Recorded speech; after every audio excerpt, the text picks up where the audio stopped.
When you think of video games, what do you think of? Call of Duty or Candy Crush? Console games or mobile games? But tell me this, would you let, let's say, a 7-year-old play this?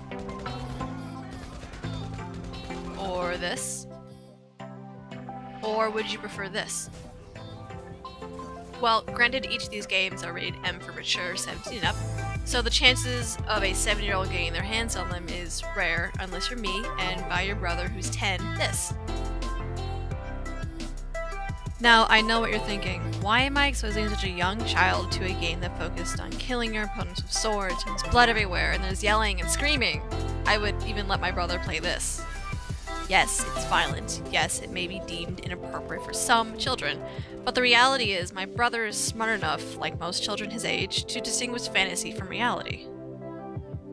However, it really depends on the child. At such a young age, children are still learning what is right and what is wrong, and are influenced every day by the actions others take and as well as their own. Why I'm defending the stance on why violent video games do not contribute to violence is because it is not the leading cause of children's violent acts, or even the influence, because it is not as simple as monkey sees, monkey do. Real violence and video game violence are not the same thing. Children who can distinguish this factor realize that the fantasy aspect of video games exists solely in a virtual world and do not apply to real life. This goes on for TV shows and movies. However, there is the stance that violent video games do cause aggression. For example, a study showed that violent video games increase aggressive thoughts and angry feelings that lead to higher heart rate and blood pressure and more aggressive behavior. Violent games also decrease helping behavior and feeling of empathy and compassion for others. The effects occurred for males and females of all genders, regardless of where in the world they are. This is such a broad statement in the fact that they decrease helping behavior and feeling of empathy and compassion for others. Take my brother for example, and the countless children I knew who grew up on video games. They didn't grow up to be sociopaths like the study suggests. In fact, what violent video games did contribute towards was tactical thinking and more rational thinking from the distinction of right and wrong. In Sweden, they conducted their own study of the connection between aggression and video games. However, the study didn't measure actual aggression, just the subject's thoughts. They only studied short-term aggression that lasted 3 to 30 minutes, not actual long-term aggression.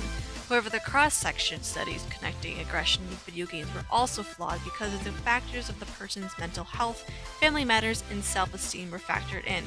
The longitudinal studies that were collected over time show that the aggression mostly steered from family matters and mental health, so the study in conclusion was flawed for the mental health of the test subjects were a greater cause towards their aggressive tendencies than the video games they play.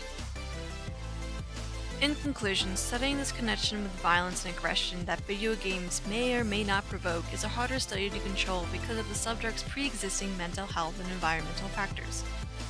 To the children who do take influence over violent video games may be because of the contribution to the already pre-existing aggression they develop from the environment around them. A study showed 60% of children in America are exposed to violence in the home, at school, or in the community every year, according to the Office of Juvenile Justice and Delinquency Prevention. Children who are exposed to violence undergo lasting physical, mental, and emotional harm and are more likely to engage in violence themselves. In conclusion, violence and aggression in youth have many contributing factors that, of course, studies shown, that lead to violent acts, such as history of early aggressive behavior, history of violent victimization, low IQ, poor behavioral control, high emotional distress, history of treatment for emotional problems, exposure to violence and conflict in the family, antisocial beliefs and attitudes, and there are just so many more contributing factors towards youth violence.